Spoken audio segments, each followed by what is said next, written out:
자, 오늘은 21장 갑시다. 21장 1절.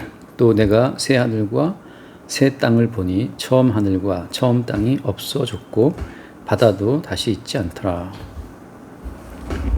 또 내가 보매 거룩한 성 새 예루살렘이 하나님께로부터 하늘에서 내려오니 그 준비한 것이 신부가 남편을 위하여 단장한 것 같더라. 내가 들으니 보좌에 큰 음성이 나서 이르되 보라 하나님의 장막이 사람들과 함께 있음에 하나님이 그들과 함께 계시리니 그들은 하나님의 백성이 되고 하나님은 친히 그들과 함께 계셔서 모든 눈물을 그 눈에서 닦아주시니 다시는 사망이 없고 애통하는 것이나 곡하는 것이나 아픈 것이 다시 있지 아니하려니 처음 것들이 다 지나갔음이라. 여기까지 먼저 볼게요. 오늘은 새 하늘과 새 땅에 대한 좀 개념적인 부분을 좀 먼저 이야기를 하고, 새 하늘과 새 땅, 그리고 처음 하늘과 처음 땅. 그러니까 아니 그냥 하늘과 땅이 있으면 되지 왜 처음 하늘과 처음 땅이 있고 또 새 하늘과 새 땅이 있는지, 그러니까 그 두 개의 하늘과 두 개의 땅을 운영하시는 하나님의 어떤 경륜을 우리가 이제 본다고 하는 거죠. 근데 이제 우리가 첫 번째 하나 짚고 갈 것은 뭐냐면, 그러니까 연대기적으로, 그러니까 시간 순으로 처음 하늘과 처음 땅이 있다가 사라지고 나면 이어서 또 새 하늘과 새 땅이 오나 보다 이렇게 생각할 수 있잖아요. 그래서 이제 사람들이 새 땅이 언제 오죠? 새 하늘 언제 열리죠? 라고 이제 자기 자신이 갖고 있는 시간관으로 새 하늘과 새 땅에 임할 때를 이제 계산한다고 하는 거죠. 그게 이제 성경을 바라보는 올바른 관점이 아니라고 하는 거예요. 성경 자체는 시간에 매여요, 안 매여요? 시간에 매이지 않죠. 그러니까 계시 자체는 시간, 공간 밖에 있는 거기 때문에 그 계시가 오히려 시간, 공간을 만들었지, 우리가 알고 있는 역사적인 시간과 공간에 의해서 계시가 영향을 받지는 않거든요. 근데 많은 사람들이 인간 중심의 시간과 공간관을 가지고 하나님의 계시 자체를 해석하려고 하다 보니까 자꾸 이제 인간 중심의 그 시간, 공간 관점으로 하나님의 계시적인 사건 자체를 이해하고 처리하고 싶어 하는 거죠. 그러니까 인간 중심의 시간, 공간 개념으로 계시의 세계를 갖고 들어오게 되면 어떻게 돼요? 다 부패해져요. 왜냐하면 인간 자체가 부패한 존재이기 때문에 부패한 존재 속으로 끌려 들어오는 모든 계시의 내용도 부패해지는 거지. 그러니까 오히려 어떻게 돼요? 오히려 그러니까 새 하늘과 새 땅이라고 하는 그 계시적인 사건이 밀려 들어오게 되면, 그러니까 옛 하늘과 옛 땅에 속해 있는 우리 자체가 부정당하는 거죠. 그러니까 우리 중심의 시간과 공간이 부정당하는 사건을 일으키면서 이제 새로운 하늘과 새로운 땅이 들어온다고 하는 거거든요. 그러니까 처음 하늘과 처음 땅이라고 하는 것은 명백하게 인간 중심이에요.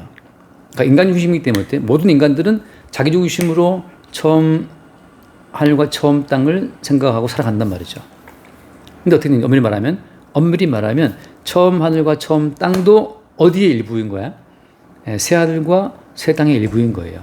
다시 말해서 새 하늘과 새 땅의 관점에서만 이 처음 하늘과 처음 땅의 의미, 작동 원리, 또 처음 하늘과 처음 땅의 어떤 한계 자체가 드러난다고 하는 거죠.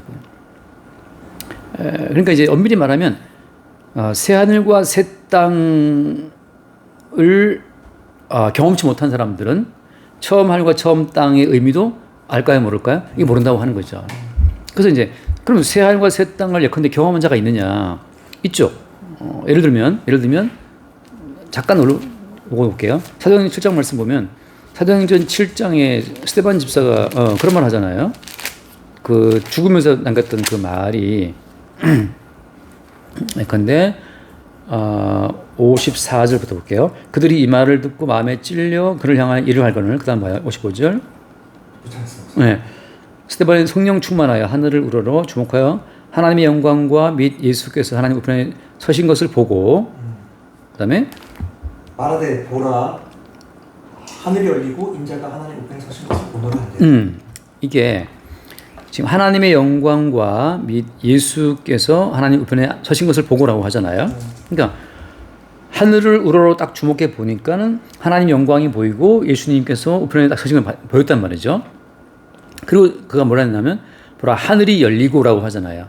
인자가 하나님 우편에 사신 것을 본다라고 하거든. 그러니까 지금 스데반 집사는 그러니까 처음 하늘과 처음 땅에 속해 있지만 뭘 받냐면 새로운 하늘과 새로운 땅의 주인공이신 하나님과 예수 그리스도를 봤다고 하는 거거든요.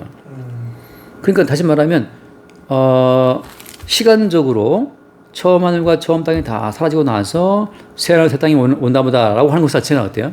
이거 의미가 없고 오히려 새 하늘과 새 땅 자체는 이미 처음 하늘 땅 가운데 중첩되어 있는 거죠. 그러니까 중첩되어 있는 상황에서 그러니까 새 하늘과 새 땅에 붙들린 자만이 처음 하늘과 처음 땅 자체는 안개처럼 사라지고 없어질 것을 아는 거예요. 그러니까 그걸 알기 때문에 어때? 처음 하늘과 처음 땅 자체의 의미를 둘 필요가 있나 없나면 이거 없는 거예요. 그러니까 모든 인간들이 이 처음 하늘과 처음 땅에 뿌리를 받고 살고 싶어 하거든. 이 주님께서 처음부터 아브라함을 본토 친척에서 빼내왔잖아요. 빼내오고 나면서 처음 땅과 처음 하늘과 상관없는 영역을 살게 하시거든. 그러니까 아브라함을 인도에 가셨던 그 어떤 차원이라고 하는 것은 처음 하늘과 처음 땅이 아니라 새 하늘과 새 땅의 차원에서 아브라함은 인도를 받고 살았던 거예요. 이걸 내가 이렇게 말하는 근거는 뭐냐면 근거는 이거예요. 요한복음 8장 말씀에. 그러니까 사람들이 자꾸만 연대기적인 자기 시간에 빠져 있다 보니까 성경이 납득이 안 가는 건데, 근데 요한복음 8장을 보면 여러분들 봤지만 요한복음 8장 56절을 볼게요. 너희 조상 아브라함은 나의 때 볼 것을 즐거워하다가 보고 기뻐하느니라. 이게 과거형이거든. 너희 조상 아브라함은 나의 때 볼 것을 즐거워하다가 보고 기뻐했다. 그러니까 이게 또 환장을 노리시거든요. 근데 스데반 집사가 주님의 때를 봤잖아요, 그죠? 인자가 하나님 보좌 우편에 서신 것을 봤단 말이지. 그러니까 이미 하나님과 인자이신 예수 그리스도께서 누리고 있는 새 하늘의 때를 본 거란 말이에요. 스데반 봤잖아요, 그죠? 똑같아요. 아브라함도 이미 보고 그다음에 뭐라 했지? 보고 기뻐했다 그랬나? 기뻐했다 그러거든요. 그러니까 이제 유대인 입장에서는 야, 네가 지금 50도 안 됐는데 네가 언제 무슨 아브라함을 봤느냐? 아직 50도 안 됐는데 네가 봤느냐? 아브라함 봤느냐? 그러니까 예수 하신 말씀이 뭐였어요? 아브라함이 전부터 있었다. 그러니까 처음 하늘과 처음 땅의 차원에서 이미 아브라함은 처음 하늘과 처음 땅이라고 하는 본토 친척 아비집에서 빼냄을 입은 거예요. 그러니까 이게 무슨 말인가 하면은 새 하늘과 새 땅에 붙들린 사람들은 처음 하늘과 처음 땅에서 이미 붕 뜬 사람이야, 이게. 붕 뜬 인생이라고, 이게. 처음 하늘과 처음 땅에 뿌리를 박을 수가 없어요. 새 하늘과 새 땅인 그를 이 땅에서 들어 올려버려. 예, 근데 그런 사람을 또 뭐라고 표현해요? 예를 들면 우리가 알다시피 에녹 같은 경우에 창세기 6장에 나오잖아요. 에녹 같은 경우에도 뭐라고 주님이 표현하냐 이렇게 표현하거든. 창세기 6장에 에녹이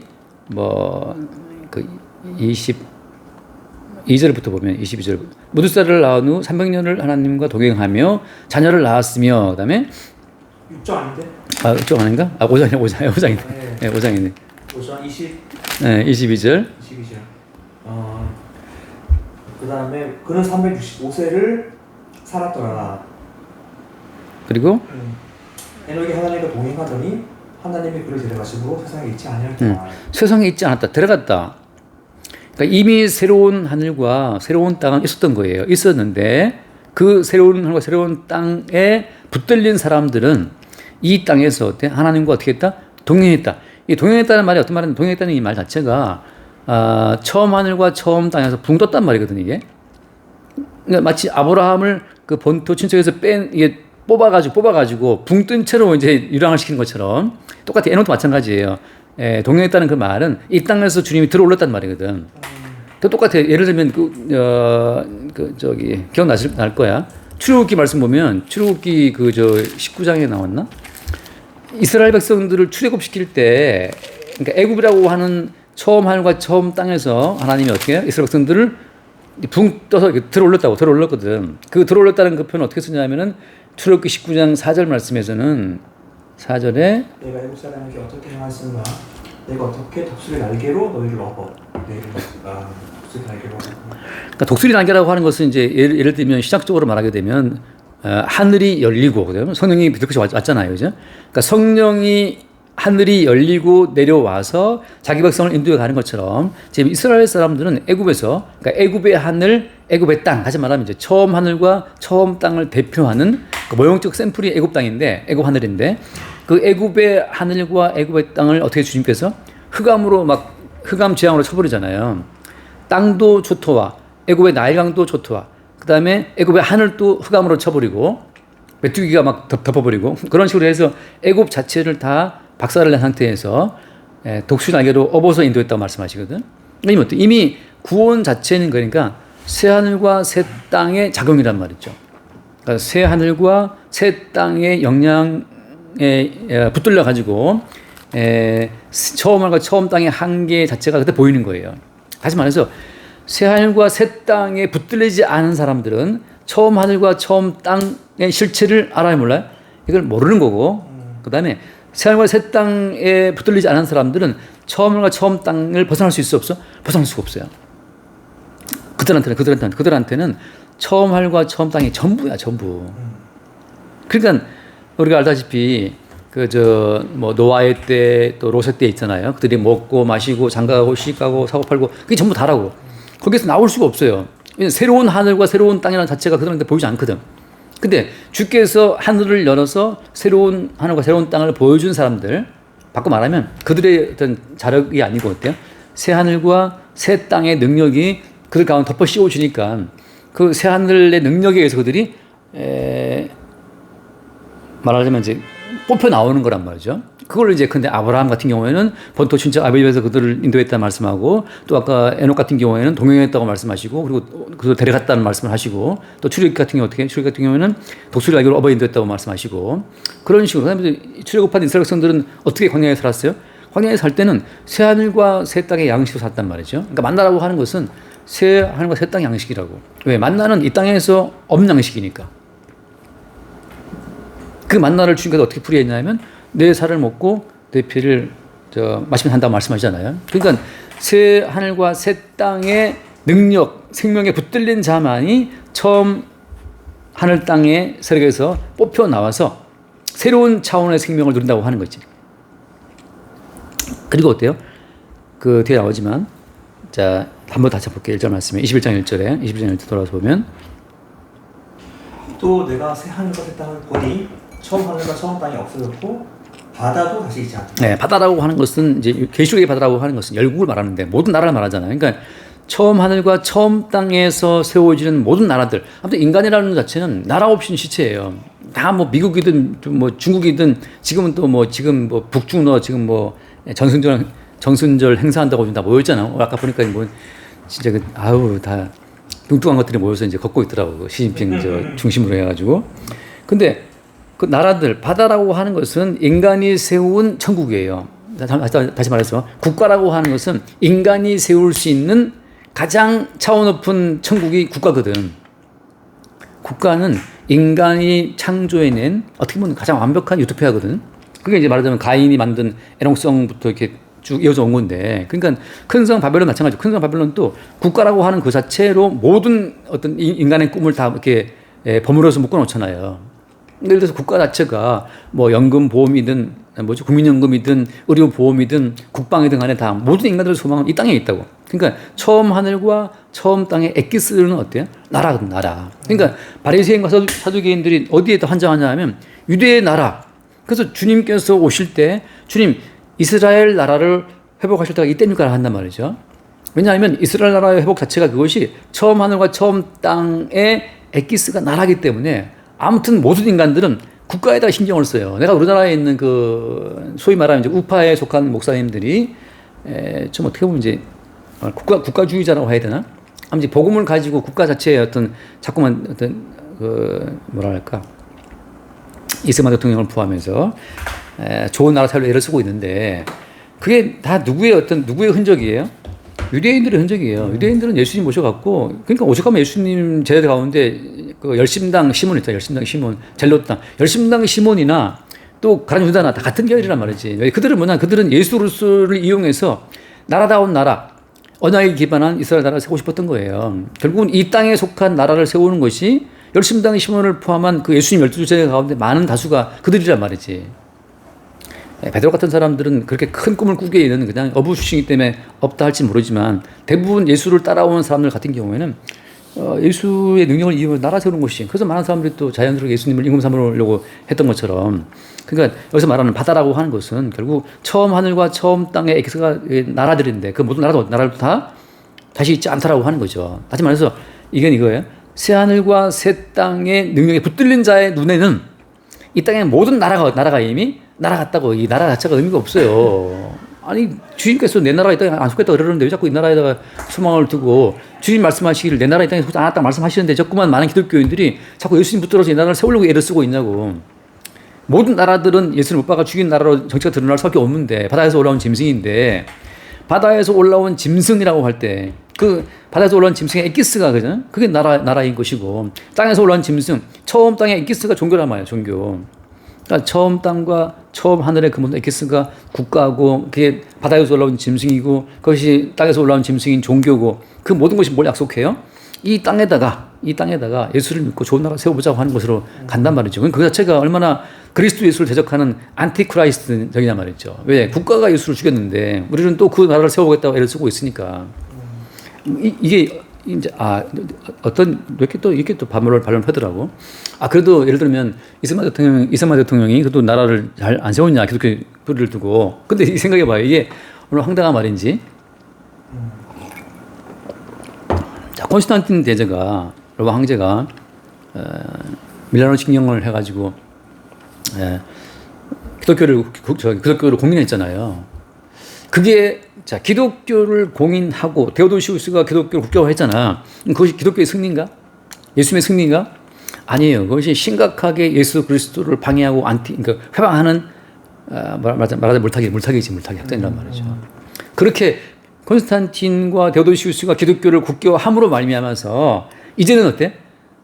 참된 복음에 속한 모든 자들을 핍박하게 되는 그러니까 기독교라고 하는 그 타이틀을 가지고 예수라는 이름을 빙자해서 엄밀하면 다른 예수인데 그 다른 예수, 다른 복음, 다른 영을 가지고 참된 예수를 박해하는 나라가 세워진 거예요.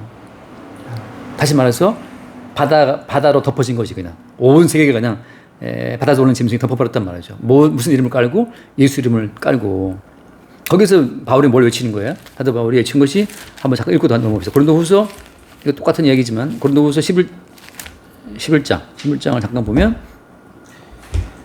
11장 3절 말씀 내가 먼저 2절 볼게. 내가 하나님의 열심으로 너희를 위하여 열심 내노니 내가 너희를 정결한 처녀로 한 남편인 그리스도께 드리려고 중매하미로다. 그러나 나는 3절 11장 3절 뱀이 그 간계로 하와를 미혹함과 같이 너희 마음이 그리스도를 향하는 진실함과 깨끗함에서 부패할까 두려워하노라. 그러니까 뱀이 유혹할 때 뱀이 상당히 좋은 말을 했거든. 선악과 먹어도 밝아진다. 근데 말은 똑같아요. 콘스탄틴과 데오도시우스가 한 짓이 뭐냐? 나라의 법으로 이제 법으로. 그러니까 법으로 강제함으로 말미암아서 모든 사람들을 예수를 믿게 만들었는데, 근데 어때? 그 과정에서 가장 부패함이 벌어지는 거지. 그래서 사절 말씀에 만일 누가 가서 우리가 전파하지 않는 다른 예수를 전파하거나, 혹은 너희가 받지 않는 다른 영을 박해하거나, 혹은 너희가 받지 않는 다른 복음을 박해할 때는 너희가 잘못하는구나. 그러니까 이 다른 예수, 다른 복음, 다른 영을 전파하게 된 결정적인 계기가 콘스탄틴, 그다음에 데오도시우스 기독교의 기독교 국교화란 말이죠. 그러니까 뭐 캠퍼스의 복음화, 뭐 대한민국의 복음화 그 모든 말 자체는 주께서 이 땅에 오셔서 그러니까 새로운 하늘과 새 땅이 나타났을 때 그때 이 처음 하는 것 처음 땅의 정체가 딱 드러나게 되면. 처음 하는 거 처음 땅 자체는 어때요? 하나님의 심판을 받아서 그냥 어떻게 멸망을 받아 마땅한 땅이라고 하는 거죠.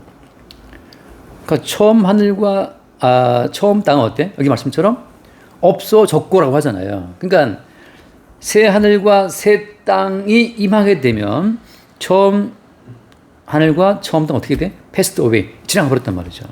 똑같죠, 이제 새 하늘과 새 땅에 속한 사람들이 이 땅을 바라보게 되면 이 땅은 없어졌다는 이 과거형으로 본다고 하는 거죠.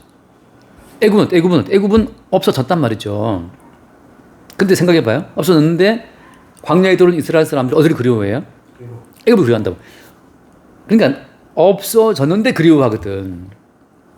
우리는 뭘 바라봤냐면 허구의 나라, 허상의 나라를 추구하고 있다는 거죠. 그러니까 전 국민이 예수를 믿는 기독교화, 그건 허구의 나라가 없는 나라예요. 오히려 진짜 나라는 예수로서 박해하는 나라라는 그 실상 자체가 드러나고 있는 건데 사람들이 오해하고 있는 거죠.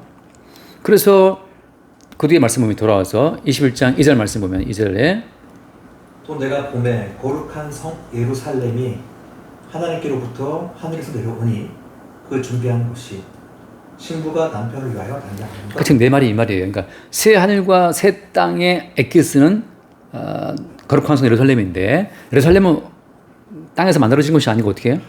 하늘에서 내려오는 거란 말이죠. 그럼 그 말이 무슨 하늘에서 내려온 거룩한 성 예루살렘에 속한 사람들은 뭘 보게 되냐면 이 땅에 속한 모든 예루살렘이 어때요?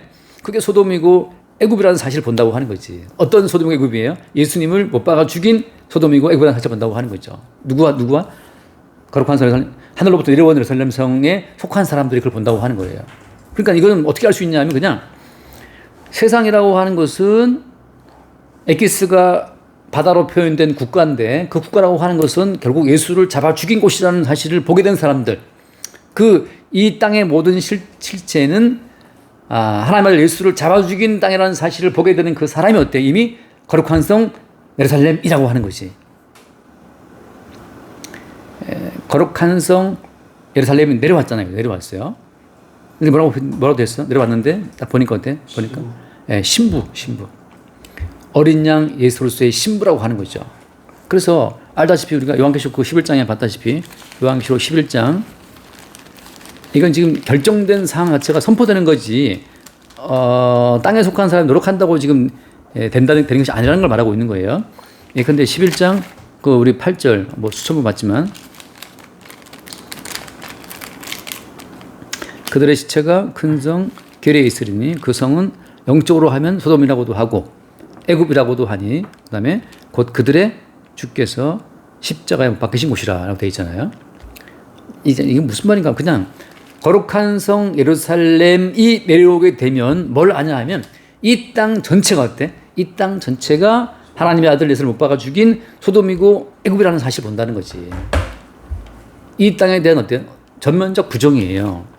그래서 이 땅은 사랑한 것이 있어요, 없어요? 사랑한 것이 없단 말이지. 그러니까 어떤 인간에게 무슨 말을 해도 그 인간이 변화되어서 점진적으로 발전되어서 그리스도 예수를 섬기는 사람을 바뀔 수는 있어요, 없어요? 없는 거죠. 의인은 노원 한 명도 없다는 거죠. 없다는 거예요, 그냥. 그러니까 거룩한 성 예루살렘으로 그냥 주님에 의해서 빚어진 자, 예루살렘으로 태어난 자만이 뭘 보는 거예요? 이 땅의 실체를 보는 건데 다시 말해서 그 사람이 거룩한 성 예루살렘인지 아닌지 어떻게 알 수 있냐면 이 땅에 대한 모든 가능성을 전면 부인할 때 그러니까 그것으로서 어떤 그 실체 자체를 드러내 보인다고 하는 거지. 근데 이 재밌는 것이 그거잖아요. 아까 처음 말했던 것처럼 자, 새 하늘과 새 땅 자체는 처음 하늘 땅과 지금 겹쳐 있잖아요. 겹쳐 있기 때문에 어때? 매일 새 하늘과 새 땅 가치가 역사할 때마다 처음 하늘과 처음 땅에 속한 사람들이 이게 박살나 깨지면서 이게 빠져나오는 그러니까 출애굽 사건의 반복이지. 그 반복이 벌어질 때 어때? 그때만 알 수 있는 거예요. 그러니까 누구라도 나는 이미 완성돼 있어라고 말할 수가 없고 완성됨 자체는 처음 하늘과 처음 땅에 속한 것들을 박살내는 과정으로만 드러나는 거지. 우리가 완성된 것을 소유할 수 있다 없다. 소유할 수는 없어요. 약간 에일리언 이거 영화 봤나? 에일리언 영화를 보게 되면 그 인간 속에 있었던 그 에일리언이 밖으로 튀어나오거든. 그 인간을 찍고 튀어나온다고. 그러니까 이미 완성된 거룩한 성 예루살렘 자체가 성도 속에서 우리 겉사람을 찍고 밖으로 튀어나올 때만 어때? 그때만 거룩한 예루살렘 자체가 내려오는 예루살렘 자체가 우리 가운데 보인다고 하는 거예요. 확인되는 거지. 그러니까 어때? 처음 하늘과 땅에 속한 사람들은 자기가 깨지고 부정되는 그 과정을 통해서만 뭘 증거할 수 있는 거예요? 새로운 예루살렘 자체를 증거할 수가 있다고 하는 거지. 그러니까 누구라도 우리는 거룩한 성 예루살렘입니다라고 말할 수 있어요, 없어요? 없어요. 그래서 아까 말한 것처럼 중첩이라고 말하는 것은 자 그러면 처음 하늘과 처음 땅은 반드시 어때요? 자, 새하늘과 새 땅과 어떤 장면을 일으켜? 어떤 충돌을 일으키는 상황에 들어간다고 하는 거지. 그래서 해석이 날아와서 지구를 때려 부술 때 지구 타격을 주는 것처럼 처음 하늘과 처음 땅을 때려 부수고 타격하는 그런 어떤 작용으로서만 뭐가 드러나는 거죠? 새 하늘과 새 땅이 드러난다고 하는 거지. 그래서 어때요? 그 누구도 새 하늘과 새 땅 자체를 소유할 수가 없고 그 새 하늘과 새 땅 자체의 어떤 효력을 본인이 항상 본인 속에 나타날 수 없다고 하는 거죠. 이게 이제 새 하늘과 새 땅 자체가 역사할 때마다 드러나는 하나의 어떤 작용이기 때문에. 그래서 한번 볼게요. 그 예를 들어서 요한계시록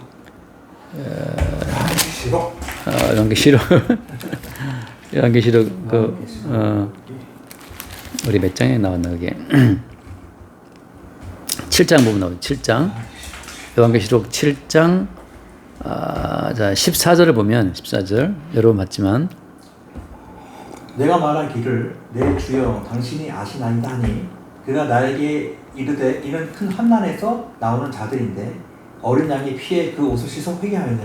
자, 큰 환란이 왜 따라왔냐면 큰 환란 자체가 이게 처음 하늘과 처음 땅에 붙들려 있는 자기 백성 자체는 새로운 하늘과 새로운 땅이 쳐들어올 때 그 새 하늘 땅의 어떤 이력 앞에서 그러니까 처음 하늘 땅에 속해 있는 우리가 이게 부딪히는 과정 속에서만 빠져나오는 거예요. 가끔 내가 이제 전자 원자 보게 되면 예를 들어서 빛이 오게 되면 그 사물 속에 있는 전자를 튕겨내잖아요, 그죠?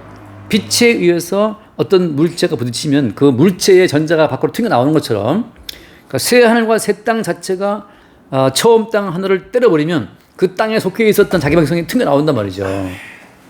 그러니까 환란이라고 표현되어 있는 게 지금. 그러니까 성도 입장에서 끝없이 처음 하늘과 처음 땅에 안전하게 붙어 있고 싶은데 새 하늘 땅에 이렇게 오게 되면 거기 새 하늘과 땅에 이렇게 어떤 충돌 때문에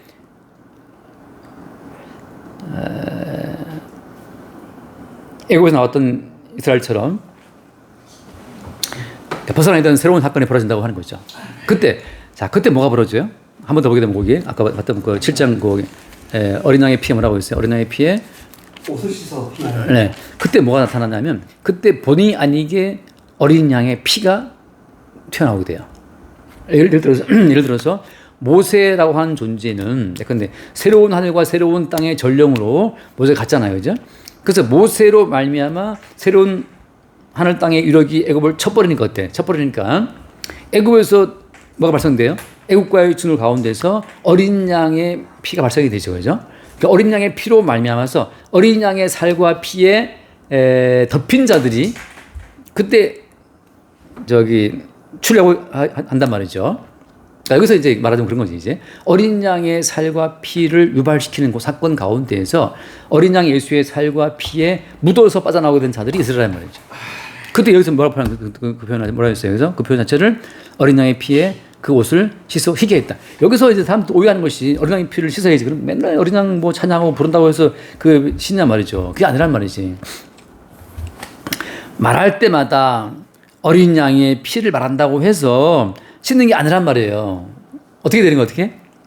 이것은 새 하늘과 새 땅 자체가 처음과 처음 땅에 이걸 부딪힐 때, 그러니까 처음 하늘 땅 자체를 충돌할 때, 이걸 때려 부술 때, 그때 뭐가 나오는 거죠? 어린 양의 피가 그때 튀어나오는 거예요. 그 말을 어떻게 개인을 말하게 되면 십자가 사건인데 새 하늘과 새 땅 자체가 우리 가운데 올 때는 우리의 옛사람은 제가 반발하고 반항하는 식으로만 그게 처음에 드러난단 말이죠. 그러니까 그 누구도 새 하늘과 새 땅 자체를 웰컴 한다 안 한다? 할 수가 없다는 거죠. 그래서 예를 들어서 한번 잠깐 말씀드릴게요. 마태복음 보면 마태복음 3장인가? 예, 봅시다. 마태복음 3장을 보면 약간 16절, 3장 16절. 예수께서 세례를 받으시고 곧 물에서 올라오실세 하늘이 열리고 하나님의 성령이 비둘기같이 내려 자기 위에 임하시게 하시더라. 자, 이때 하늘이 열리고 했잖아요. 어떤 하늘이에요, 지금 이게? 새로운 하늘이에요, 새로운 하늘. 그러니까 새로운 하늘이 예수님께 왔다는 증거는 뭐냐면 어때? 성령이 비둘기처럼 예수님이 왔다는 얘기잖아요. 자, 이게 좀 놀라운, 그러니까 새로운 하늘이 예수님께 오게 되면 뭔 일이 벌어지냐면, 그 이제 4장 뒤에 보면 나오지만, 마귀가 예수님을 시험하잖아요. 그죠? 마귀의 시험 제목이 뭐야? 시험 제목이 떡 만들어 먹어라, 뭐 능력을 보여라, 뛰어내려라, 말이죠. 권세를 주게 이런 거잖아요. 자, 이런 것처럼 새로운 하늘이 성도에게 닥쳐오게 되면 반드시 어때? 떡이 아니고 말씀이네, 이게 확인되는 사건이 벌어지는 거예요. 이게 미치고 환장하는 것이 이제 떡을 잃고 돈을 잃어. 돈이 막 빠져나가는 사건이 올 때 얼마나 고통스러워요. 근데 거기서 어떻게 되는 거기서?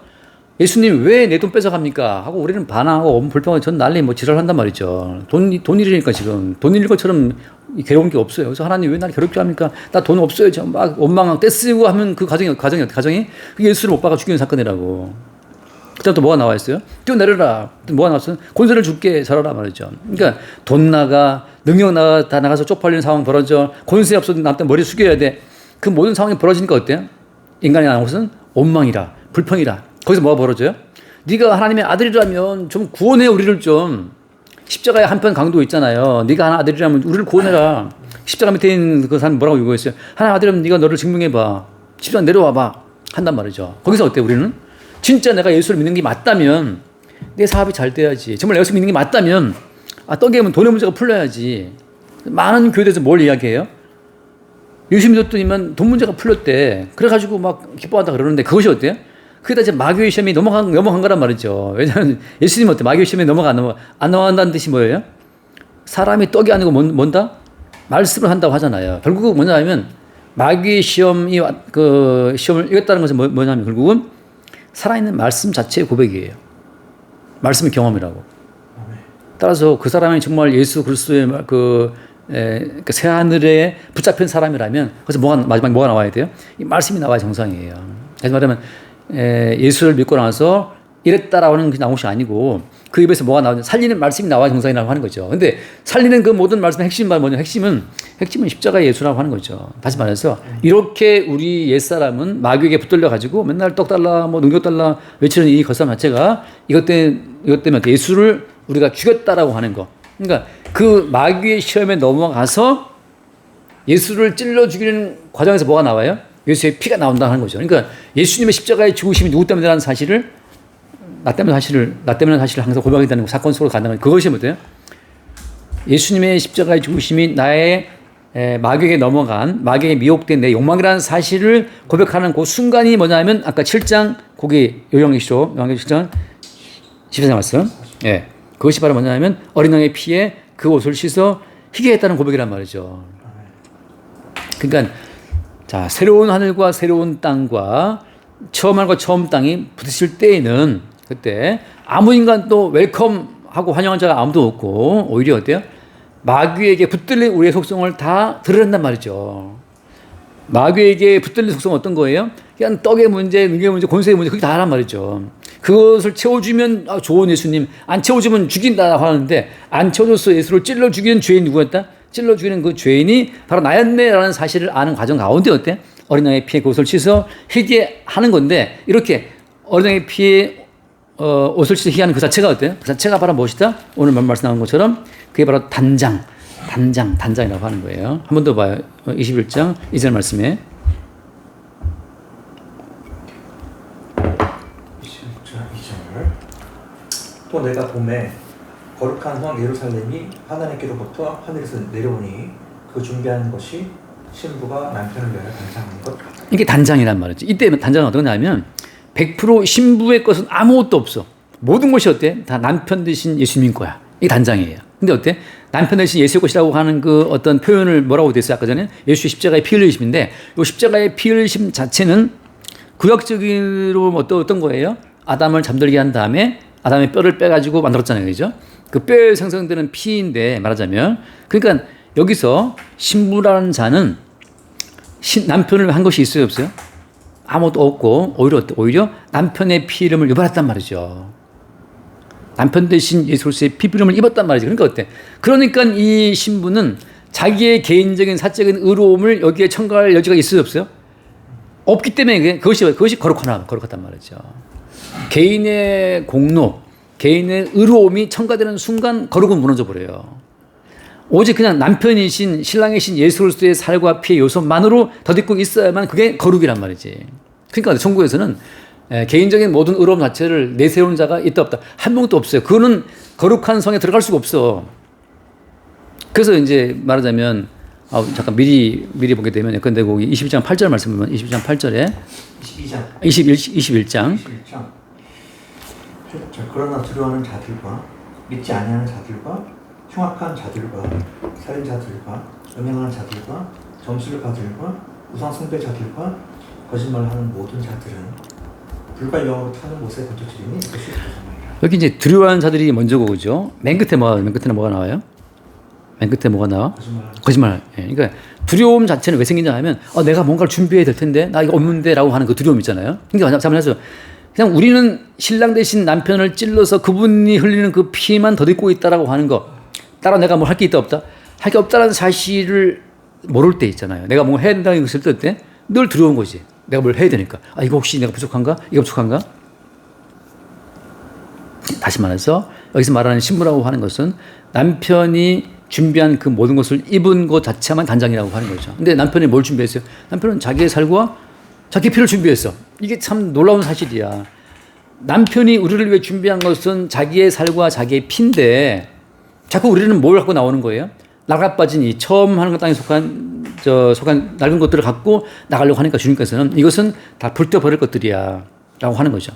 그러니까 지금 새알과 새 땅 자체는 지금도 어때? 지금도 우리 가운데 역사하고 있다는 사실. 그러니까 그 새알과 새 땅이 역사할 때 어때? 그때 이 처음 하늘과 땅의 실체가 보인다고 하는 건데 그 처음 땅과 처음 하늘의 모든 실상한 자체는 다 바다로 표성화되어 있는 국가인 것이고 인간의 노력과 인간의 행함과 거기에 기반을 둔 인간의 행복, 인간의 생존 다 거기다 다 들어가 있는 거예요. 근데 주님은 그걸 다 때려부시고 어떻게 때려부시고 자기의 살과 자기의 피로만 입힌 자기의 신부를 이미 어떻게 했다? 이미 준비를 했다고 하는 거죠.